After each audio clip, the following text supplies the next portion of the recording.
Naiiyak ako dahil yung mga pupunta dito, hindi pinapayagan magpunta rito. Kaya kami nagpupunta rito para i-celebrate yung February 25, 1986. Natatandaan niyo ba yun? Yes! Diba? Hindi namin gustong gawin ito. Pero kasama namin dito, walang hukay. Una, pag mula sa una hanggang sa huli, etong mga vlogger na to. Asa ng media? Siguro kung dadami ang tao dito, magpupuntahan lahat ng media, magpupuntahan lahat ng mga kailangan sa gobyernong ito. Pero nasaan kayo? Diba? Mangitim kami. Nakapiring ang mga mata dahil nakapiring ang gobyernong ito. Walang bingbingi. Hindi sa katotohanan. Diba?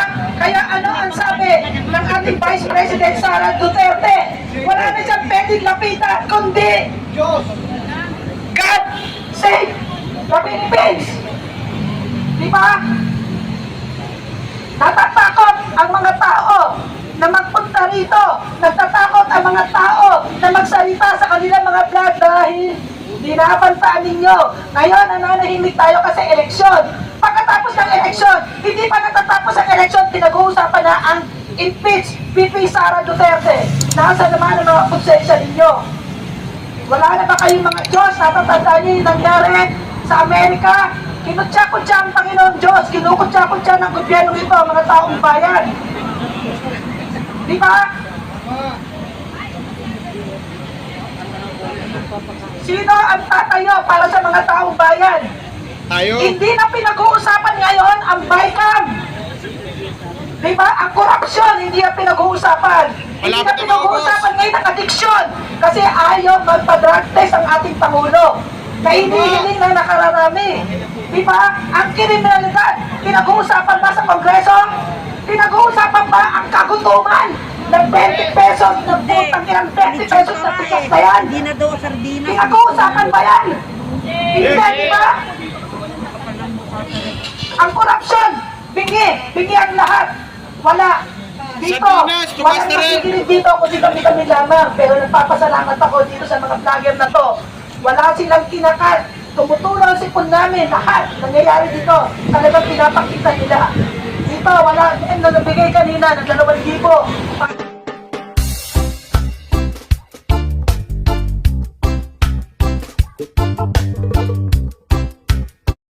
Bilang anak.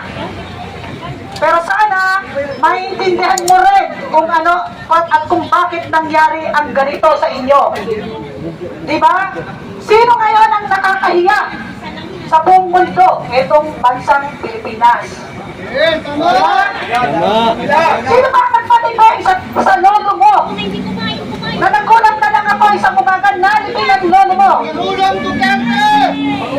Marami nagdaan na Pangulo, pero walang nagpalipin sa lolo mo.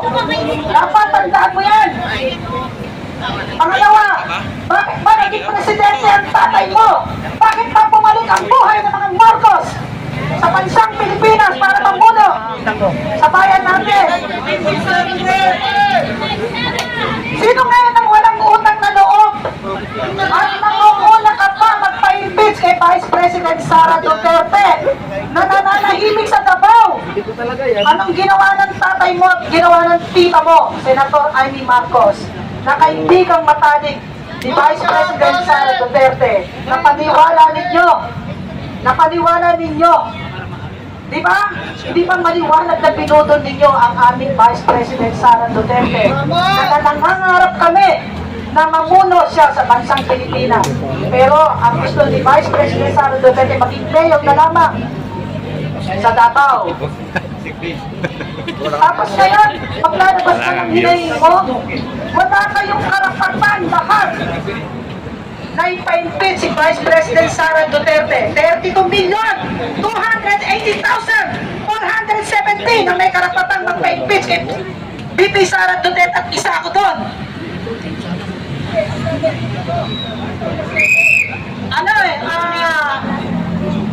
Hindi ko maintindihan Nay. Nakikita niyo ba? Pag pumapasok kayo sa DOJ, pag pumapasok kayo sa Supreme Court, pag pumapasok kayo sa Ombudsman, sa Congressman, ang nakikita niyo, babaeng nakatayo. Nakapiling ang mata, nakapiling ang tenga. may dalang, ano ba tawag dito? Katarungan. Ang katarungan, pantay. Pero ang babae, bulag. Bingi. Ganon ang gobyerno nito. Sino pa ang dapat nating lapitan? Wala tayong lalapitan dahil ang lahat ginudiyos pera. Basta ninyo mga tao dito. Dahil wala kaming pera. Kaya walang nagpupunta dito dahil walang politiko. Naiiyak ako dahil yung mga pupunta dito hindi pinapayagan magpunta rito. Kaya kami nagpupunta rito para i-celebrate yung February 25, 1986. Natatandaan niyo ba yun? Yes! Di ba? Hindi namin gustong gawin ito. Pero kasama namin dito, walang hukay. Una, pag mula sa una hanggang sa huli, etong mga vlogger na to. Asa ng media? Siguro kung dadami ang tao dito, magpupuntahan lahat ang media. Magpupuntahan lahat ng mga kailangan sa gobyernong ito. Pero nasaan kayo? Ano Diba? ka mangitim kami? Nakapiring ang mga mata dahil nakapiring ang gobyernong ito. Walang bigtingi. Hindi sa katotohanan. Diba? Kaya ano ang sabi ng ating Vice President Sara Duterte? Wala na siyang pwedeng lapitan kundi God save the Philippines. Diba? Natatakot ang mga tao na magpunta rito.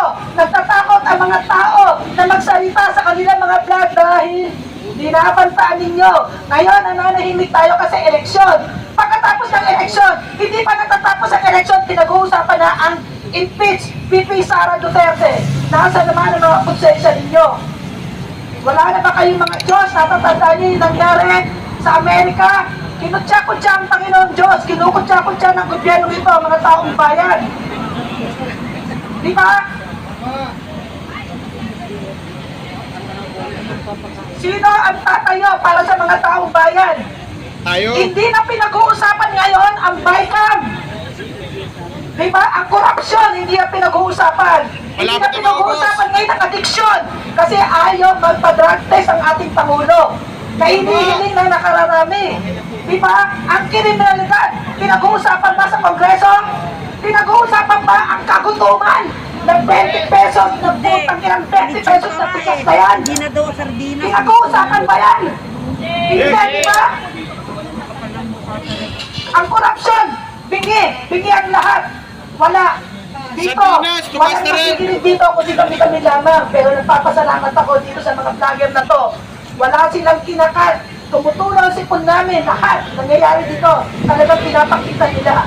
Dito, wala. Ano nabigay kanina ng 2,000 para pambili ng tubig. At nagpapasalamat dyan sa namumuno ng Quezon City Hall. Si Mayor Del Monte na nagbigay ng permit para magawa namin itong rally na to. Itong rally na to ay peace. Karamihan dito ang magpupunta puro senior sana. Pero nasaan? Wala kasi binawalan sila na magpunta dito. Diba? Paano na tayo ngayon? Paano na ang gobyerno ito? Wala na. Ang kahilingan na lang natin, magdasal na lang sa Diyos. Yun na lang ang meron ng ating Vice President Sara Duterte. Ma'am, hindi kami matitinag at hindi kami magpapapayag. Nandito kami para sa iyo kahit na-impeach ka. Nandito kami. Hindi din na maniniglang ang bayan ito, ang mga Pilipino. Yung lamang pa, maraming salamat po.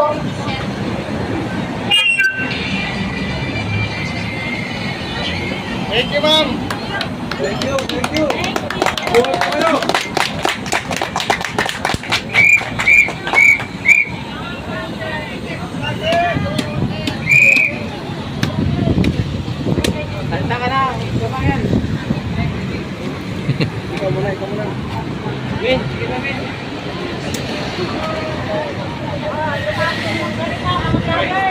Mga gusto po magsalita, welcome po kayo magsalita.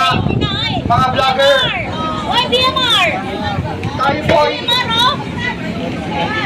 tayo po ay may karapatang magsalita para sa bayan. Dahil sinabi na po ni Yusek Ranke, sinabi na ni Ma'am Syra, sinabi na ni Ma'am Karen, ang totoong pagbabago, kung may pagbabago nga ba sa taong bayan. Di ba? Alam nyo, mga kababayan, huwag po natin kalimutan na si Pangulong BBM ay dumaan sa mga dumaan po siya sa pagka-governor, dumaan sa pagka-senador. Tama po ba? Di ba dumaan siya ron? Pero ano sabi ni Bibi Sara, siya ay nagtitiwala kay Pangulong BBM nung takbuhan pa nila. Dahil sabi niya, mas may karanasan. Pero ang nangyari, meron bang katotohanan? Wala. Ang pinesto ng ating dating Pangulong BBM na ay ang Pangulong BBM na naging governor, naging senador. Bakit hindi niya magawa ngayon bilang presidente dahil nagdaan siya sa mga ganyang posisyon? Ibig sabihin, well-trained. Well-trained po siya, di ba? Pero ngayon po, inahanap po natin yung katotohanan. Alam niyo po ba, huwag niyo pong kalimutan na in-interview po ng Channel 7 ang dating Imelda Marcos na ano ang sabi niya sa yaman ng Pilipinas. Ano ang sabi? Ang 90% na yaman nila ay ibibigay nila sa taong bayan. Nakakalimutan niyo po yun, yung sinabi ni Mel Tiangco nung in-interview po siya. Diba sabi, 90% ibibigay sa taong bayan, ang 10% ibibigay sa kanila, sa pamilyang Marcos. Nasaan na po yun? Matagal na po yun. Diba po? Yung mga pagyayaring yan, binanggit na po yan ni Mel Tiangco at siya'y hangang-hanga sa pinakita na dami ng papeles, diba? Dami ng papeles at dami ng property ng mga Marcos. Pero bakit kayo nagnanakaw pa? Si Pangulong BBM, napakayaman na po nila. Diba? Yung pong tax nila, realty taxes na bilyon-bilyon, wala pa rin pong binabayad. Ngayong presidente na po si Pangulong BBM. Tama po ba? Yan po ba yung sinasabi ni Pangulong BBM na gusto niyang maging maayos ang Pilipinas at gusto niyang baguhin ang bansang Pilipinas? Pero ang mga katanungan ng ating mamamayang Pilipino, simula nung umupo ang kanyang tatay, ngayon siya na po ang nakaupo. Yan po ang inihiling natin sa kanya. Pwede po bang pakisagot po yun, Pangulong BBM? Bakit po si Pangulong Duterte nagsalita lang na patayin?